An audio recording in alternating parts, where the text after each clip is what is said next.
You're listening to the Good Old Boys Fantasy Football Podcast. Now here's your hosts, Kevin, Derek, and Alex. Alrighty, welcome in, ladies and gentlemen, to another episode of the Good Old Boys Fantasy Football Podcast. I'm Derek, and I'm joined, as always, by your co-hosts, Kevin and Alex. Gentlemen, how's we doing? Doing good. We got through the marathon that is the NFL draft. Alex survived his birthday. I'll let him share any shenanigans he wishes to divulge. And we now know where this rookie class is at least landing. Contracts are yet to be signed. Rookie minicamp is yet to be held. We're not exactly sure where some of these guys are going to fit in within the components of the team, but we know what team they're playing for. So that means early rookie drafts for Dynasty, because we love just gambling on these guys so much. It's just throwing away, just hedging the future. That's what we're doing. Tossing it out there. Just hedging the future. Appreciate you guys holding down the fort while I was off celebrating what some might say was the greatest day in certainly the humankind. But I was busy, although I was checking the draft, and to let you all know, I was at a Buffalo Wild Wings on Thursday night watching at least part of the first round of the draft. So I did feel kind of bad because I had made some bold predictions in our mock draft that did not come to fruition. And then there was also the craziness of that run of wide receivers that I'm not sure anybody really saw coming. But that was something that it was a pretty interesting just wheeling and dealing moment there in the draft, and I'm sure you guys were going crazy with everything that was happening there. So we're here. The NHL playoffs have started. I know this is a fantasy football show, but I am a diehard hockey fan. Well, I am a diehard hockey fan. I'm a diehard Colorado Avalanche fan. They have started their playoffs off on a very good note as we're in the middle of game one right now. But I highly recommend, if you're not into playoff hockey, as somebody put it to me who I did not expect to be a hockey fan, why jump out of an airplane without a parachute when you could just watch playoff hockey? That's the kind of the PG version of it. But why do anything crazy when you could literally just watch playoff hockey, because it will get your blood going. So yeah, excited to see where these, how these rookie deals shake out. Excited to see a couple guys that I used to cover from North Dakota State get their names called. And guys, I am, as you know now, in the great state of Texas, and the flagship university, 0 draft picks. It's been very fun to pick at all the Longhorn coworkers I have. It's been very fun. It's been very, very fun. Can they claim the flagship university anymore?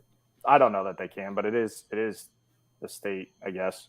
But Washita Baptist had a player picked. I will make note. The commissioner of the league that Washita is in, he sent out a tweet that I highly recommend everybody go find. And because of all the national guys who did not know how to pronounce Washita, he sent out a tweet that said, just so everybody knows, there's this little known school called Texas with a pronouncer, Texas, after it, so that all the national people know how to say it when they inevitably do have a draft pick, or when they finally have a draft pick. I love it. I love it. Just so the good. Shots thrown, and Twitter was on fire, especially for day 1 and day 2. Day 3, it did kind of tone down a little bit, but Twitter was on fire. That's great. It was and really, our mocks went well. Like the first half, right? Our first half of the mocks went well. Right up until trades. Right, because we did ours without trades, just kind of straight up. And 9 trades in the first round was something I was not expecting. We said here on the show that we did not expect a whole lot of movement in the first round of this draft. And honestly, here we are admitting it. We were flat wrong on that one, right? Well, but I will defend us. I didn't think there would be a lot of movement moving up into the top, 10, and there really wasn't. There was no movement to get up into that top 10. And so, like we were convinced that nobody was going to be able to trade down out of that top 10, and nobody did because nobody wanted to move up into the top 10. We got into the teens and things got a little interesting. And what in the world were the Minnesota Vikings doing? Kwesi, I can't think of his last name. I know his first name's Kwesi. Their new general manager. I don't think this first draft was a banner for him. Well, it was better than the Patriots, and it was better than the Cowboys. Yes. Fair enough. Yes. Both of those fan bases still left scratching their heads trying to figure out their first and even second picks in some of these things. So very interesting there. Lots of teams came away from the draft very well, right? Some shocking teams that hadn't done well lately. The Jets pulled off a wonderful draft. The Giants also did very well. The Eagles via trade ended up doing very, very well for themselves in that one. Even without the trade, though. They still did well. The trade. Yeah, they still. Defensively, up the middle. And yes, I know I was pounding the table for Nakobe Dean. I'm still pounding the table for the guy, even with the pectoral injury that caused him to slide. The Eagles are now set up the middle for at least the next 7 or 8 years with Jordan Davis and Nakobe Dean right there. So they defensively alone, they came away with a haul, let alone managing to get A.J. Brown for not much. As far as compensation went, peanuts, right? Now, obviously, they paid him, and that was all part of the deal is getting the contract in place. But, still, you came away with arguably the best linebacker. Injury held him back, right? Yeah. If he would have committed to getting the surgery or, something else, he would have gone in the first round. And the most athletic defensive tackle that we've seen come out in an extremely long time in Jordan Davis and a young up-and-coming premier wide receiver. Like, congratulations, Philadelphia. Like, you guys did right by putting all the pressure back on your quarterback, and now it's time for Jalen Hurts to put up or shut up. Right. Speaking of those other two teams, though, Derek, too, the two New York squads, I mean, I know that there are 1,000 ways to screw up a draft, but honestly, when you're picking where they were picking in the first round, man, you have to be good, right? You have to be good at who you're taking, but there were some no doubters, right? At least at that spot, like in this draft, they had no doubt. There was no questions. Take this guy. That's the right call. And so they did a really, I mean, they didn't screw it up, which I guess is the litmus test for the New York Jets and the New York Giants is, I think all their fans go in, how are we going to screw up this draft? They didn't manage to screw it up. Right. But they also did fantastic from the standpoint of they picked their spots and they went out and made the move to make that happen. Right. The moving back up to get Jermaine Johnson, who, we all thought on this show was a top 10 draft pick, right? Like we thought that he would maybe slide to them at 10, but didn't really see him going much past that. The fact that they then moved up again to go get Breece Hall in the second, there was lots of just really good, smart, savvy moves made by them throughout the whole entire draft process. I think they did well, getting a Jeremy Ruckert later on in the draft, right, to fill a tight end need that they've got there. And that was a guy we covered before the draft that could have some upside there. So they did very well. There was lots of teams that I thought just did exceptionally well for a draft that didn't necessarily have that super top end heavy type of draft, but was a very depth type of oriented draft. And a lot of teams walked away looking like rock stars from this team, and a few teams that didn't, like Kevin already mentioned. So I still remember that was one of the best things ever. We had a Cowboys fan on when the Cowboys were making their draft picks. Bo McBigtime was on with us during the draft, and the look of joy on his face when the Cowboys made that first round selection. The instant reaction from Sean McVay during their press conference when they're, having a press conference for no reason. They weren't picking in the first round.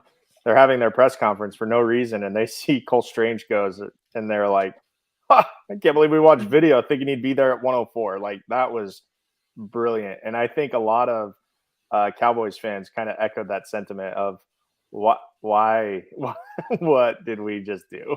Right. Well, they went out and got the pride of Tulsa. There you go. There we go.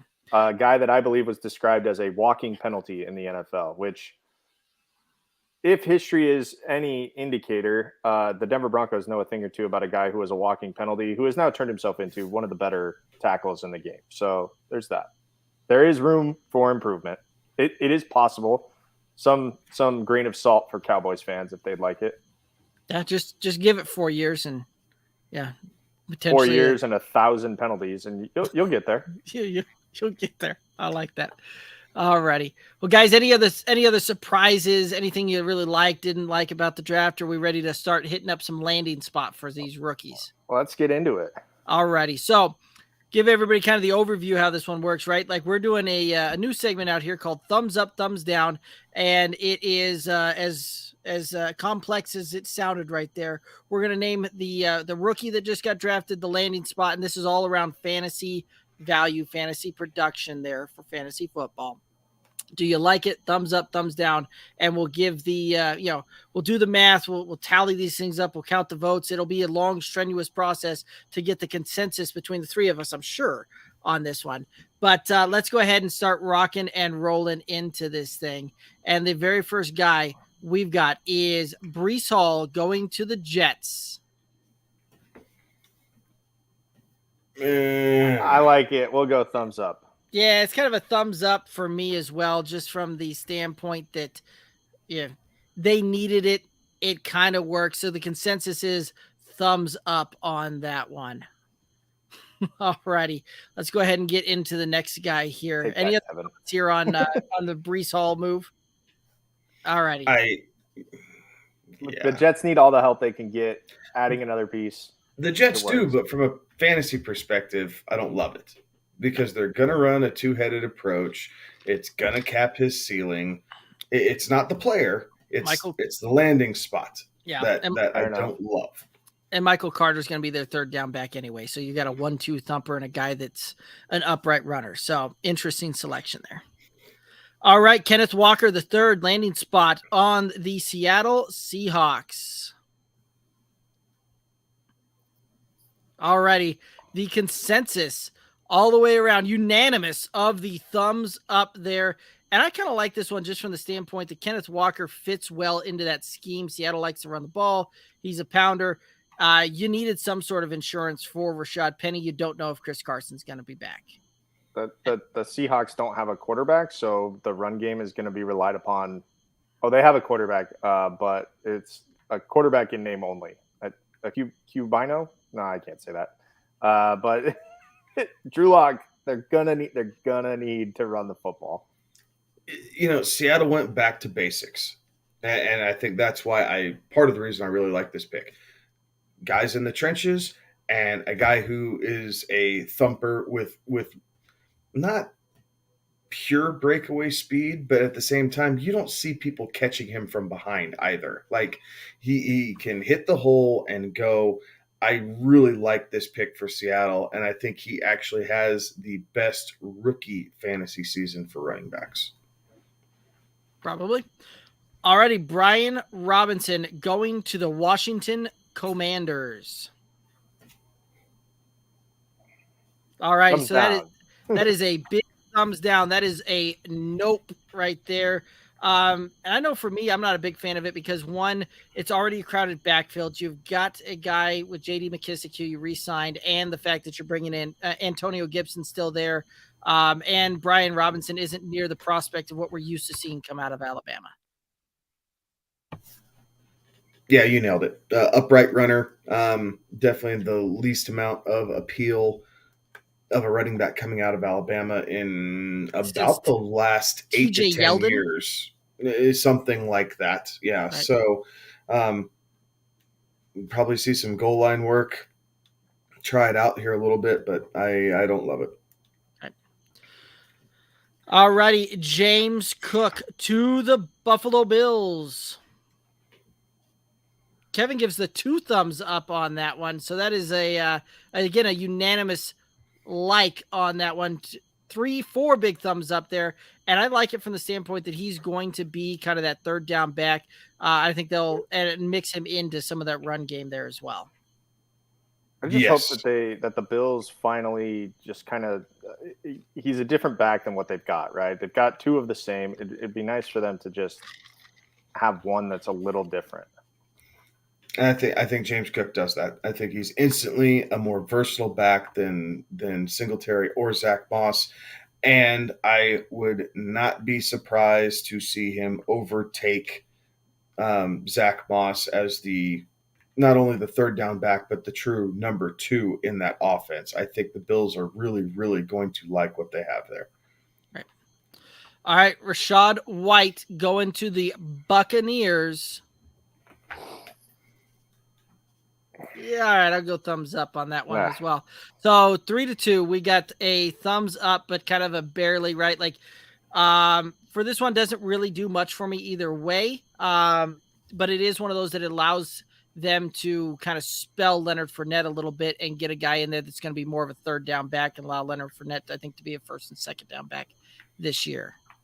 Yeah, I think obviously what's going to determine this the most is the immediate chemistry with Tom Brady and his ability to pick up the blitz if he's not flashing out of the backfield. But very good receiver out of the backfield, kind of like that Rojo Giovanni Bernard mix, right? Like he's not quite as fast as Rojo. His hands may not be quite as good as Gio's, but if you average the two players together in what their levels of talent are, this is kind of where you come out. So you kind of, for lack of terms, kill two birds with one stone. Right. All righty. Zamir White going to the Las Vegas Raiders. I'm going thumbs down, but here, let me explain why. And you guys, yeah, I hear you. You guys, I know that the Raiders didn't pick up Josh Jacobs' option. I get that, but I still think for this year, Josh Jacobs is the guy, and he's going to be playing for a contract. And so that's that. Like you've heard me say it on this show before. I'll say it until I'm blue in the face. Guys playing for a contract play at a different level. So for this year, I just don't see it being a good thing. That's not to say career-wise it's not a bad deal, but this upcoming season, I don't like it. I would agree if you're playing redraft. If you're playing dynasty, I like it a lot. Fair point. For those exact same reasons, Alex. This year, yes, it is Josh Jacobs. It is Kenyon Drake. They're both under contract. Next year is a whole different ball game, and now they have a running back who they were able to developmentally bring up to speed without having put any tread on his tires. Now, so I do think that there's something to that, and I think Zeus showed more speed than what a lot of people thought at the combine and at the pro day, having ACL injuries on both knees. Kind of limited his run at Georgia, no pun intended, but limited his touches at Georgia. So he's not coming in with a whole lot of wear and tear other than what's naturally happened, but he looked really good last year, kind of being that lead back in the committee that Georgia put out. And he is built like an NFL running back, like his body and his stature fit that.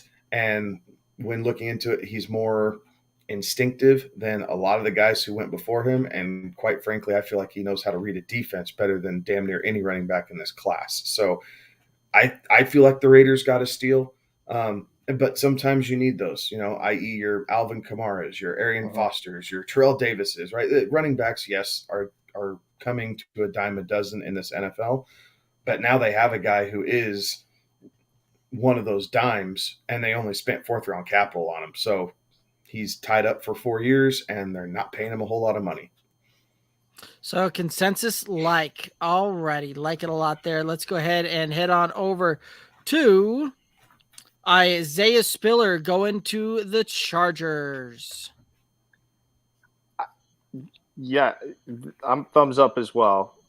But I will say for all the same reasons that I didn't like Zamir White going to the Raiders. Same for Isaiah Spiller going to the Chargers. Right? That's crowded. That's crowded back there. Again, we're still waiting to see Eckler, what he's going to be. So that's where I'm just like a little hesitant. Like, I'm not going to be seeking out Isaiah Spiller in a rookie draft, but if he's there and I'm picking and I've got the option, I'm probably going to look at him.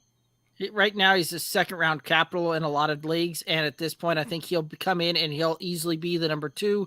Austin Eckler's had a hard time making it through a full 17-game season, and I think you'll see him be more of a goal line back. He's got some hands, so he could be the move to potentially try and replace Eckler down the road. Eckler's only got, I believe, this year and next year left on his contract, and I don't see them signing him to big money. He's already 27, 28 years old. Yeah, I think this is more of an immediate push of Justin Jackson, right? Like he's better than Joshua Kelly right out of the gate. Justin Jackson was trying to step up and be that number 2, but he's never really been able to hold on to that role, which is why the Chargers drafted Joshua Kelly and Roundtree. There you go, Roundtree. But Roundtree's more of a special teams guy. Kelly is at risk of possibly losing his spot on the team if he doesn't play special teams and play it well this year. So I like the Spiller pick. Second round capital, worthwhile. Redraft leagues, I think he's a late round kind of flyer to try and handcuff possibly with Austin Eckler and see if he might have standalone value by himself at some point. Right. All righty.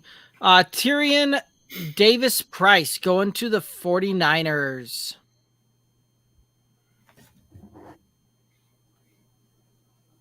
They've already got like 9 running backs, don't they?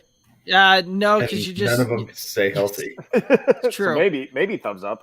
Just that he might be battle of attrition. Right. I mean, they can never seem to get a running back healthy through the end of the year.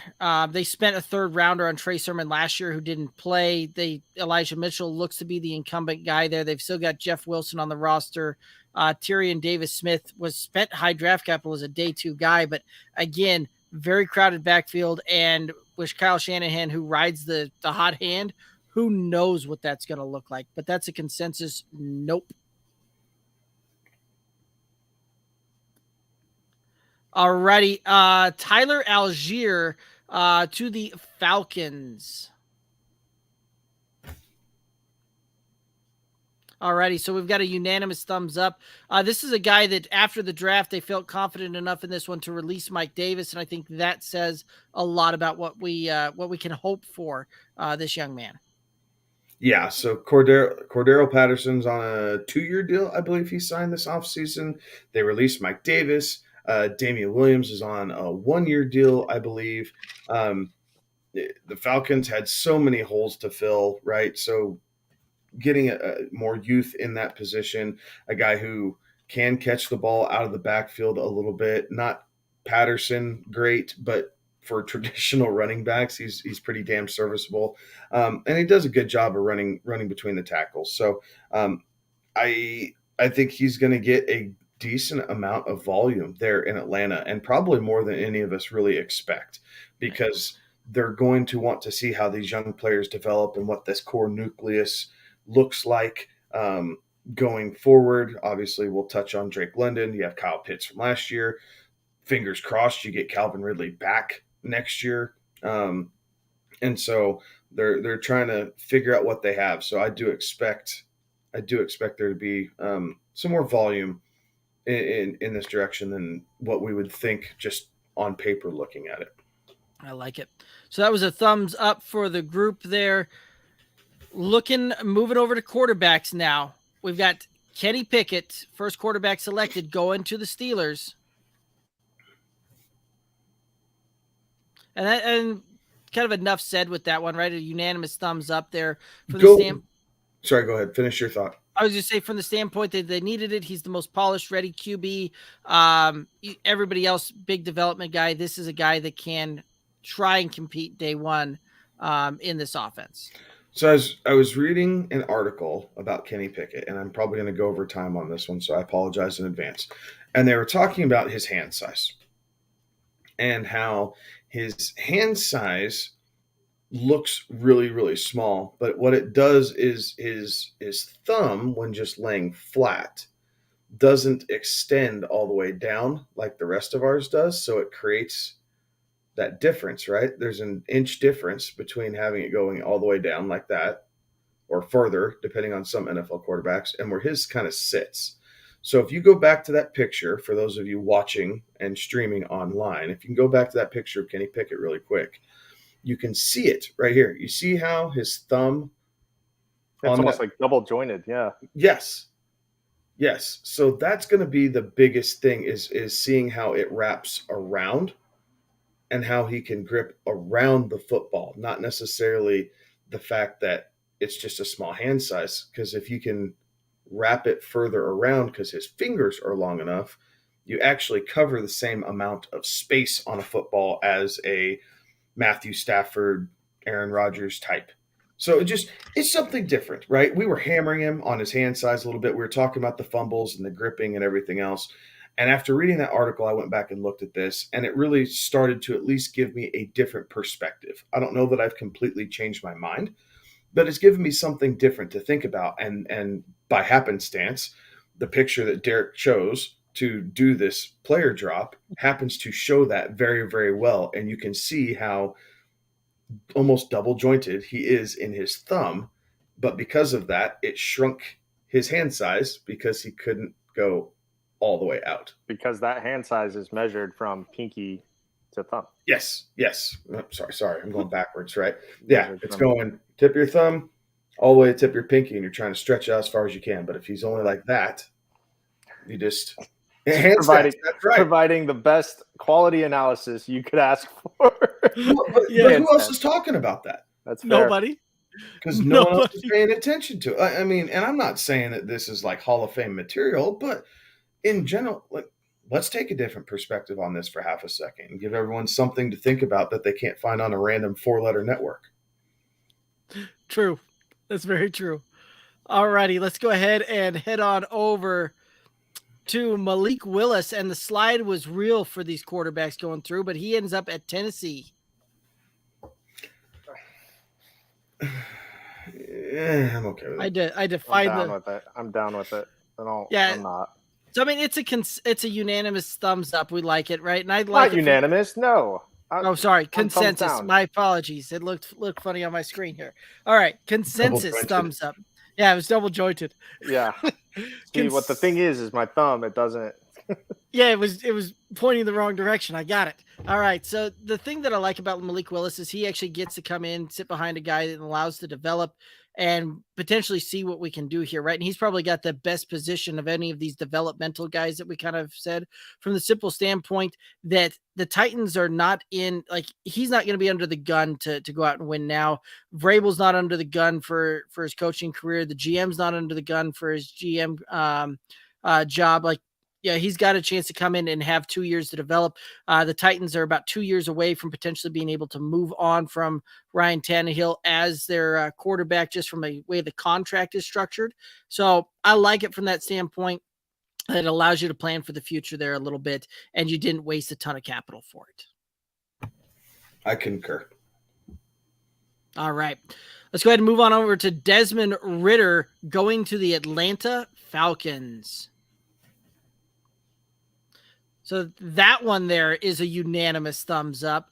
I kind of like it from the standpoint, again, right? Like, he's going to be able to challenge for the job week 1, but you still have a serviceable guy to play in case you don't need him. And like, this is one of those, the Falcons are looking towards the future on this one. And again, they're not going, like, nobody in the world is going to expect Atlanta to come out and compete for a playoff type of berth, or even really compete for a division type of run there. This is probably one of the worst rosters right now in the NFL, probably only second to the Houston Texans. So I could see them, again, a move to set up and look towards the future. Yeah, I think he gets to sit, he gets to learn. Look, the expectations are low in Atlanta this year, right? Like, and what better situation as a young quarterback can you walk into with low expectations? You can play free. There's no need for them to think that, you know, he is an immediate answer for them. They signed Mariota for a reason. Is he the best quarterback that they could have got out of this class? Who knows? That time will tell. But I do think that he has the best opportunity, aside from Kenny Pickett, of at least getting some snaps this year, some meaningful snaps if Atlanta ever has meaningful snaps, but some meaningful snaps this year for his team. Yeah, I'd agree. I think in a perfect world, Atlanta would be just good enough to be able to keep him on the bench, right? Like that's that what would Atlanta be perfect. wants. Yep. They want to be just good enough to have high draft capital and not have to throw live bullets at Desmond Ritter. Like, let Marcus Mariota take that damage. My one fear about that, if you will, is that core Falcons fan base is a very proud fan base, and they're going to be on their heads screaming if they come out looking like trash with Marcus Mariota. And please hear me, be patient. Like, none of these quarterbacks were day one ready. None of them. Go rewatch 98 season highlights. Like, go watch some Dirty Bird. Like, go watch all that stuff. If you want to know why Desmond Ritter's not going to start day one, watch your college football semifinal. Yeah. Yep. An Alabama team with the defense that was probably subpar compared to any other team they've had in the last 5 or 6 seasons, and they absolutely owned him. Mm-hmm. So, project, be patient. Yep. Alrighty. So, Matt Corral, the next landing spot for the Carolina Panthers. So, I'm the lone wolf here on this one, and I gave it a thumbs down. Both of you guys saying thumbs up, so it is a consensus thumbs up, but I think it's a thumbs down simply from the standpoint. It's not consensus. Well, yes, it's not unanimous. Not unanimous. Correct. Sorry. I got it right this time. Yeah, you did. I'm sorry. I was so anxious just to yell at you. I couldn't keep it together. Oh, so I think that this one is probably not the best landing spot for him from the standpoint that Darnold is. I think we all know that he's not the answer there. Matt Rule is going to be on the hot seat. We already saw that being the rumors last year that he was on the hot seat coming into the end of the season. So yeah, this is probably one of those, he gets thrown out there to the Wolves a little bit sooner, and they've still got a lot of holes on that roster that I think is going to end up, not being the best situation. But he does have, for the 4 games that he'll be healthy, the cheat code that is Christian McCaffrey. Fair enough. This is fair. It's just as good of a position as any. He's going to have a chance to come in, compete. I think Matt Rule honestly might do it better for Matt Corral to begin with than a lot of other coaches would, just because coming from Baylor, he's seen and handled quarterbacks of his skill set before, right? Like, it's not an anomaly. It's not something that the GM was pounding the table saying you're forced with this guy. It's something of at least of a comfortable nature to start with. Now, he's going to have to develop because chances are he's going to have to play this season at some point. Many games, I don't know. Some games, I'm pretty stinking sure he's going to have to get suited up and get in there. So it's how fast can he recover from his ankle injury, right? That's first and foremost. And then can you absorb the playbook? It's not Lane Kiffin tossing cardboard signs up on the sideline. Can you digest the playbook of an NFL team? Yeah, love it. Alrighty. Trey McBride's the next one up, landing spot of the Arizona Cardinals. I'm a fan of this one. Alex is a fan. Yeah. Kevin's a fan. Sorry, I just got an update. So Igor Shesterkin, the goalie for Pittsburgh, I think, this is me not knowing hockey, has 70 saves. Oh, they're still playing. The Rangers. Okay, so funny enough. Sorry, that just was phenomenal. Like, you just don't see what that. What overtime are they in? They've got to be in like the fourth. Into the third. They're going into the 70 saves. Okay, I'm gonna just real quick as sidebar here, as you got that update. That game, the Rangers scored a goal with about 3 minutes left that was overturned on goalie interference. which would have given the Rangers obviously a 4-3 win. I am shocked. The Avalanche were supposed to be playing on ESPN. That game has since moved to ESPNU and is still on ESPNU because that other game is still going. That Rangers Penguins game is still going. Again, why jump out of an airplane without a parachute when you can watch playoff hockey? Go on. Sorry. Trey McBride, I like it. I like being in that offense. He gets to learn under Zach Ertz, a very good receiving tight end.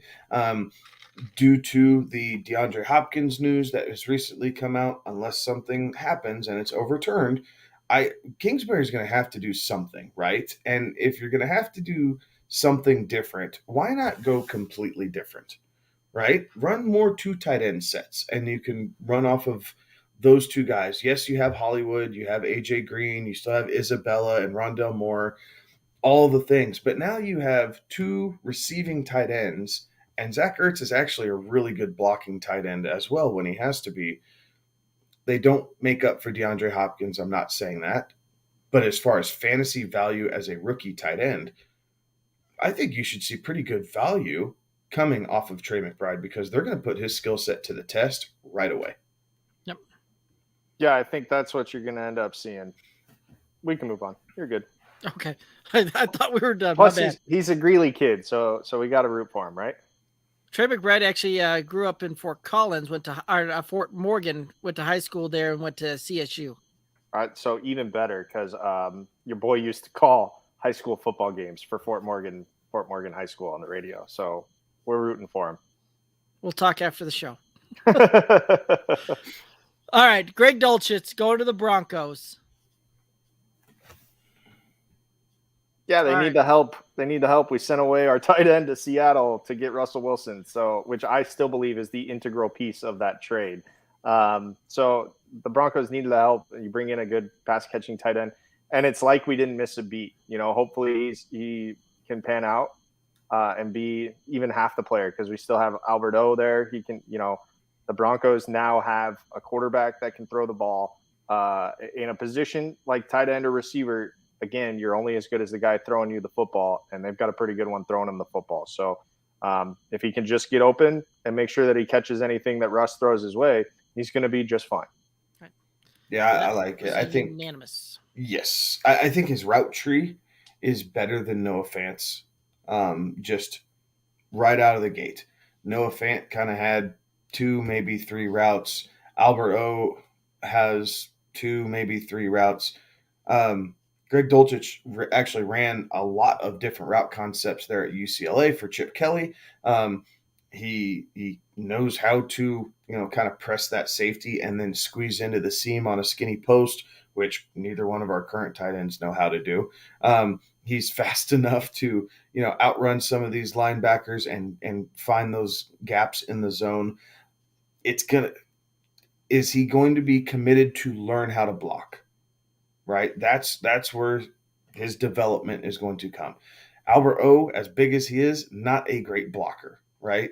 Noah Fant, not a great blocker, but better than average, just not wonderful. And so now, John, we have a receiving tight end that's great for Russell Wilson, but we have to keep Russell Wilson standing up to have him throw the ball and connect with his receiving options. So it's going to be on Dulcich to really hammer the weight room, get that extra 5 pounds of muscle on him or so that the NFL is going to need him to have, and be able to withstand some of these edge rushers that are going to be firing off at him. Love it. Hello, Isaiah Marshall on YouTube chiming in. Welcome into the show. Glad to see you. Next one up, we got Jelani Woods, landing spot of the Indianapolis Colts. I'm liking that one there. Matt Ryan has a tendency to find those tight ends.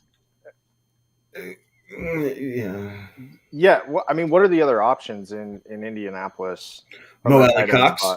Okay, and Mo Alley Cox. What else? Exactly. Cox. I think with look, they've got a head coach who understands how important, how vital a tight end is to an offense, right? How vital tight ends can be as you try to matriculate down the field. won a Super Bowl with a pretty good tight end who's now in Arizona. So I would say that it's a good spot for him. I would agree. Let's go ahead and move on over to the to the wide receivers.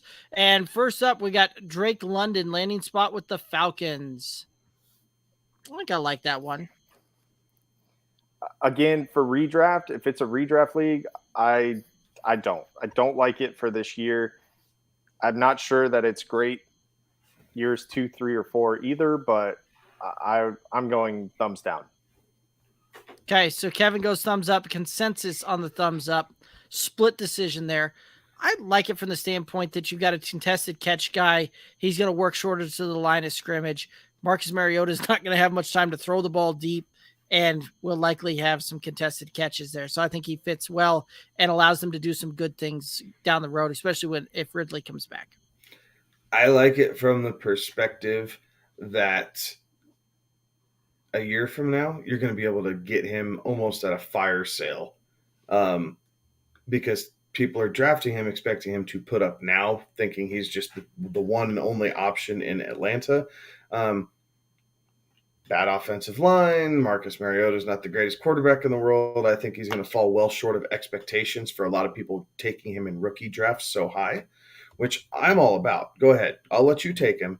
And then next year or this coming offseason, when you're so frustrated with him that you feel like you wasted a pick, I will gladly swoop in and take him on a steal because I think his value is years 2, 3, 4, and beyond, not year 1.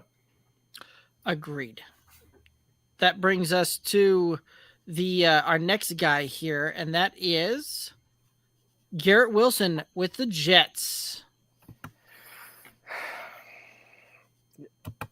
Get a weapon for Zach Wilson. That's what I'm thinking. I guess. There are issues, and let's be real. Anybody that goes in there, they've got a tall task. So I guess we'll go thumbs up. They need help. And so New York, Wilson to Wilson, we'll see if it works. Yep. Unanimous thumbs up for that one. We're headed right over to Chris Olave, landing spot of the Saints. That's what I kind of really like. I love this one. I really like this one. So again, unanimous here. That one was a slam dunk pick for them, I do believe. Chris Olave, because of the landing spots and the shakeup and everything else, is my number one receiver, my number one rookie receiver on my board. I like what they have there in New Orleans. I like the fact that they're going to be playing, closely contested games, right? They're not going to be running away from anybody. I like how efficient Jameis Winston was last year before the injury. I like that he's not asked to be the guy coming in, like he's going to get to learn under Michael Thomas. There's so much about this situation that I like that. He's the guy that I am going after most in the first round as far as wide receiver goes. Love it. All righty, Jameson Williams going to Detroit. I like this one.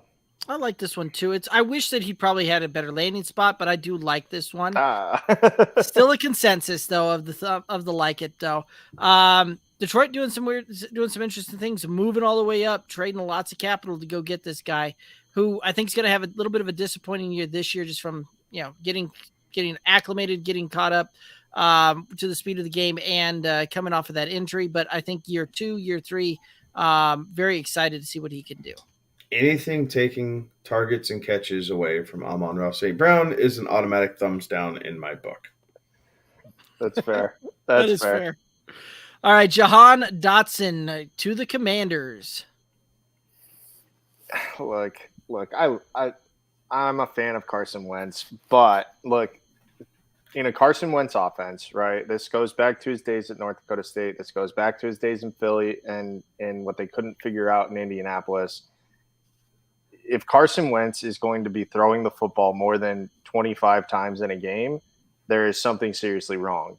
Like, that's how Carson Wentz operates an offense. It needs to be run first. It needs to be run to set up the pass, and that's how he's been his entire career dating back to college. So I think if the Commanders are smart, yes, absolutely. I have been since day one of this podcast. Longer than that. And longer than that, yeah. I just think that if the Commanders are going to be successful, that Wentz is going to need to only throw the ball 25 times, which means that Jahan Dotson might get, I don't see him having, double-digit target games more often than not. That's where I'm going with it. Agreed, but still, consensus of a nope on the thumbs down there.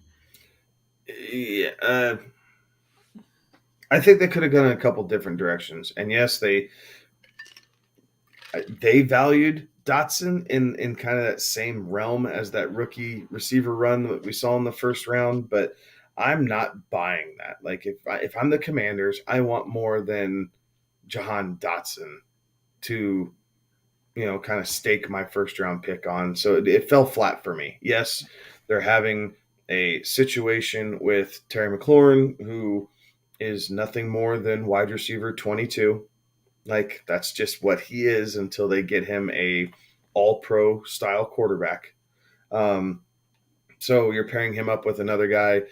You're getting Curtis Samuel back as well to kind of run out of the slot. So it maybe takes pressure off of McLaurin. But like you said, Alex, they're not going to be throwing the ball more than 30, 35 times a game. Like this is going to be a very run-heavy team. If they're going to try and be competitive and lean on that defense, they're going to need to be able to keep that defense off the field so that way they can catch their breath and then turn around and wreak havoc and kind of atone for a really poor 2021 season. So I don't love this Dotson pick. I thought that they could have gone in a couple of different directions to make their team better instantly, as opposed to, we're going to try and bring this guy along and see what happens.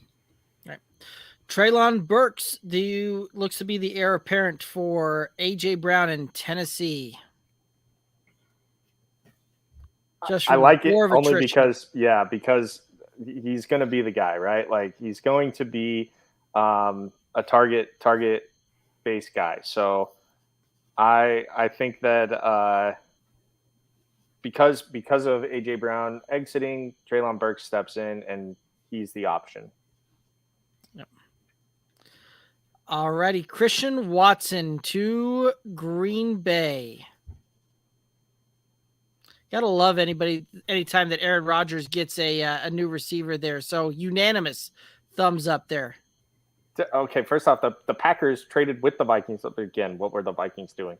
The Vikings traded out of this spot for the Packers, and they go and get Christian Watson there in the second round. So good value for him there. Honestly, probably thought he should have been a first-round guy, but good value. He's a speedster. Aaron Rodgers needs somebody that's reliable, somebody that can catch. He's got a big catch radius. He can fly. And I just think that, like, with Devontae gone, Christian Watson steps in. Like it. Sky Moore to Kansas City.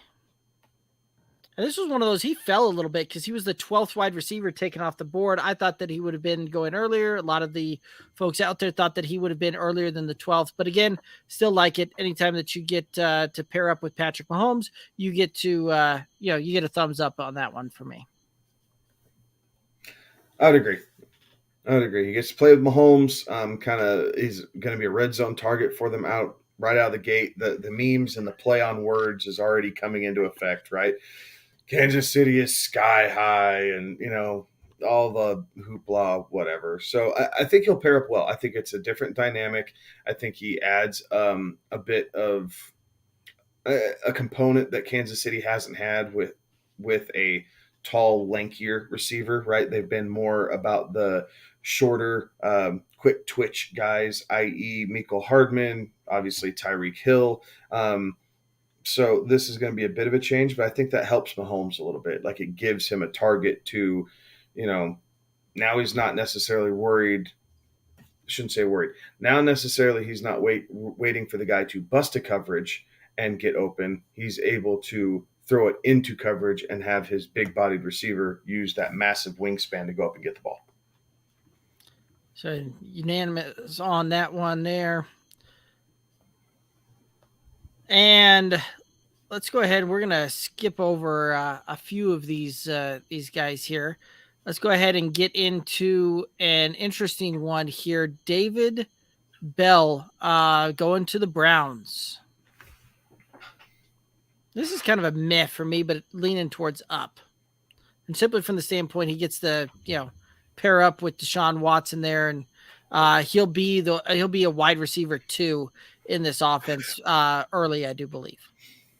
And that's just it. Again, he's the benefactor of having one of the elite quarterbacks in the game. So anytime that you've got somebody like that throwing you the football, you have to like their options when it comes to how much they're going to see the football, and not just how much they're going to see the football, but how much they're going to be able to catch whatever football is thrown at them.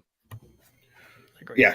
David Bell, big volume receiver down there at Purdue before he went. So just right down the road, he kind of gets to stay close to home, if you will. I like his touchdown upside, right? Like, teams are going to be so focused in on Amari Cooper after the first couple weeks that I think David Bell is going to be able to kind of get some run and go. He plays faster with his pads on almost. He had terrible metrics at the combine, right? It really let a lot of people down and kind of soured on him. But put the pads back on him, and he's just as, if not more dynamic than almost any of the receivers in this draft class, right? I think there's probably a couple exceptions, Drake London, Jameson Williams, that type of thing, but very dynamic. And if Watson is under center this year and when he's under center next year, I think this gets them a nice 1-2 combo outside. And then you also have Rashard Higgins and Donovan Peoples-Jones that kind of fill in some of the gaps. I like it. All right, the last one up we've got, and the graphic didn't get rendered on this one, so I'll have to yell at the production team and the creative team there. Oh my gosh, we'll get after guys, But I just hope that I'm not too hard on myself when I have that conversation. So anyway, George Pickens going to the Steelers. What are our thoughts here on George Pickens? I got a thumbs up on this one. I think he'll do well. I'll give a thumbs up here. That's one. Oh, it is one. Shucks. No, I like this a lot. James Washington left. He's in Dallas. Juju left. He's in Kansas City. You have Chase Claypool, kind of that big speedster, if you will. Deontay Johnson's kind of the volume guy, but he's more of a Y than an X. Or even a Z because he plays out of the slot more. But Pickens is kind of that true X. He is a big-bodied, contested catch guy. We need him to stay healthy. That's kind of the big thing. But he is very dynamic, and I think he fits in well with that Pittsburgh mindset. He'll get into that grunge football pretty well. He's a good blocking wide receiver, which Mike Tomlin loves to have. So I think that automatically buys him a large number of snaps out of the gate because he is a willing participant in the run game. And that is something that the Steelers need as they continue to ride Najee Harris as far as he can take them. I would agree with that one. All right, guys, that's going to wrap that up for the thumbs up, thumbs down on the rookies here and their landing spots. And for the most part, it was Kevin had it pretty right there. It was pretty thumbs up there across the board there. Lots of great landing spots here and lots of great value, I think, for rookies, especially as we head into the dynasty rookie draft season, which we are, many of us are already in, but that's where we're going to go ahead and head now is going to be into the rookie draft side of things. And we've got a mock set up for you. And so, again, we're just going to do that where we're mocking that thing through. We're just kind of spaced out here. I've got the second pick. Alex has got the 6th pick, and Kevin taking the 11th pick down there. And so we're going to go ahead and get the draft started here in just one moment. But so on one of those that we'll go through, we'll kind of give some reasoning, some thoughts, some logic here as we rock and roll through that one. So let's go ahead and get that kicked off here. Alrighty, the draft has started. Breece Hall, no surprise, goes at the 101.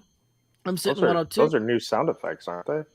They were. So Breece Hall goes number 1. I'm taking Kenneth Walker at number 2 at the running back. Big teardrop after that.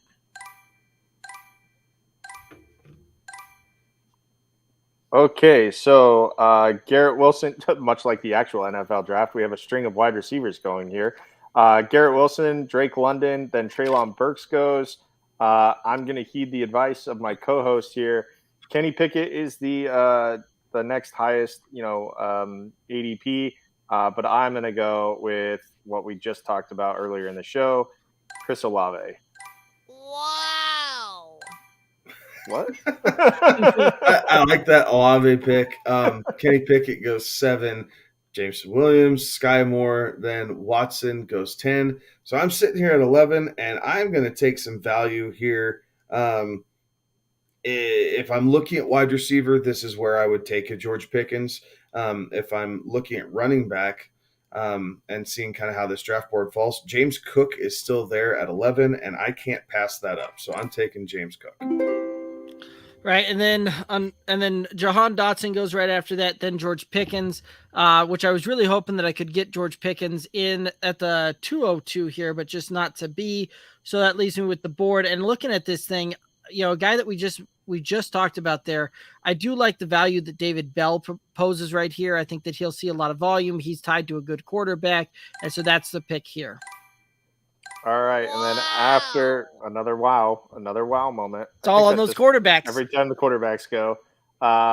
Okay, so after David Bell, there's Rachaad White, Brian Robinson, and then Malik Willis goes at the 205. I'm up again at 206, and I am going to go receiver again. And, no, I'm not going to go receiver. I will go Trey McBride, maybe a reach. No, that's right about where he's been going in any of the rookie drafts that I've seen. I like that Trey McBride pick right there for any team who's looking for a tight end mid-second round. Get good value there. So after McBride, Isaiah Spiller went, Desmond Ritter. Then you had Tyler Algier, Dameon Pierce, and we're back here on the clock. So John Mechie is still there at the back end of the second. This is the latest I've seen him go. A lot of times he's going back into the first or early second round, depending on which group of people you're playing with on any given time. Alec Pierce is also still out there, who I also like a lot playing with Matt Ryan in Indianapolis. I think he's going to fit in very well next to Michael Pittman and give Matt Ryan a good 1-2 wide receiver combo, and then just hope to God that Paris Campbell can stay healthy there out of the slot. So I'm going to go John Mechie here because they're going to be trailing a lot, and they got to throw the ball in Houston. Right. I would agree with that assumption there. And then right after that, Kyren Williams goes. Matt Corral goes at the top of the first. And this leads me into a very interesting pick here, right? Kevin just mentioned a guy named Alec Pierce who has been doing some big things there and is a guy that I think is actually going to kind of fill in like a T.Y. Hilton type of role out there in Indianapolis, kind of that deep threat, big play kind of guy, which I really like him here. And I really love the value sitting here at this. But I was in a rookie draft earlier and got sniped one pick before the guy that I was really wanting to pick up here in the third round here. And so I'm going to rectify that mistake here, and I'm going to take Zamir White here with the 302. Very good. After Zamir White goes Sam Howell. Then there's Greg Dulcich, Tyrion Davis-Price. You've still got Wan'Dale Robinson out there. Alec Pierce is still out there. And Jalen Tolbert, if I'm looking at wide receiver, I think I will go wide receiver here. And you guys talked about him enough. I'll take Alec Pierce. That's really good value there. Yeah, I'd agree. So Pierce went, Wandale Robinson, Hassan Haskins, which this is the earliest I've seen Haskins go. Typically, Correct. he's very end of the third or beginning of the fourth round, and then a little tight end run. So Jelani Woods and then Daniel Bellinger for tight ends going. So it's back to me. Really, there's a couple different options you could go here. You could go Tolbert if you think that the Cowboys are going to be trying to integrate him to the offense early with Gallup coming back from injury. You have CeeDee Lamb, but he's still the number 3 option there. And then down the board, you also have Velus, I believe I'm saying that right, Jones there to the Bears. I'm going to gamble here. I'm going to take Tolbert just because I like that Cowboys offense and the dynamic there more than Chicago. So we're going to see what happens. All right. Well, Tolbert there's a really good pick. I've seen him going typically more towards the beginning of the third than at the end. Bailey Zappi went just after that. Then Cade Otton, another tight end, goes there. And Kevin said the name earlier that I'm going to go with here, a guy that I think is going to be wide receiver number 2 in Chicago with Justin Fields throwing the ball, and that's Velus Jones. Well, perfect. So after Velus Jones goes, there's Jeremy Ruckert, Carson Strong, Charlie Kolar maybe, in Baltimore. And then I'm going to take the guy because I still represent the FCS. Even though he played for one of the teams I didn't really like that much, I'll take Pierre Strong from South Dakota State playing in New England now. You would give me the hard name to say. So Chidizi, shit. Okay. Akawanu. Yeah, Akawanu, the tight end. Anyway, the guy out of Maryland, right? So TJ, who's your mama? Yeah, exactly. That's exactly what that is. I've seen a lot of comps of him, much like a Vernon Davis type. So there's definitely some allure there to try and tap into that potential. So after he goes, Isaiah Likely he doesn't do anything there in Baltimore. And then a couple backup quarterbacks that aren't going to do anything. So here's what we're going to go with. Khalil Shakir for Buffalo. So he's going to be kind of that number 3 guy, a chance to work his way into the lineup. Or Ty Chandler. Yes, the board did fall great. It really did. So here's where I'm going to go. I'm going to go with Keantini Ingram. I like the fact that he's going to be number 2 there in Arizona right away. All he has to do is beat out Eno Benjamin. Right. Some interesting names still on the board here, right? Where you've got Taekwon Thornton, a 2nd-round pick, still on the board. Granted, New England drafted him, so we've seen what New England's wide receiver draft picks have done in the past. Dobbs, again, a Green Bay wide receiver that was drafted, and Calvin Austin going to Pittsburgh there. All kind of some names that had been going a little bit earlier in drafts as far as what I've seen lately there. But guys, what go ahead and read off your team and tell your thoughts on that. So I'll start it off. I had Kenneth Walker, David Bell, Zamir White, Velus Jones. Picked up 2 wide receivers, 2 running backs on this one, right? Kenneth Walker can make an immediate impact for my fantasy team this year. Zamir White, I think, is a little bit more of a long play where you're looking year 2, year 3 for him. And then picked up 2 wide receivers that can have fantasy impact this year. So very happy with how this draft felt to me. I feel really good about my draft too. Chris Olave, Trey McBride, Alec Pierce, and Pierre Strong. I really,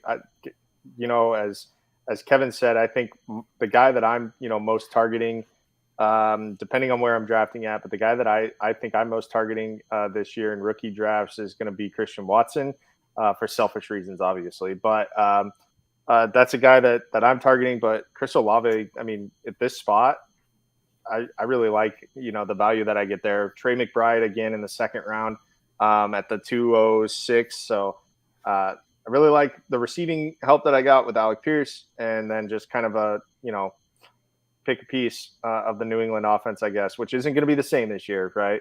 No Josh McDaniels, so that New England offense is going to be a little different.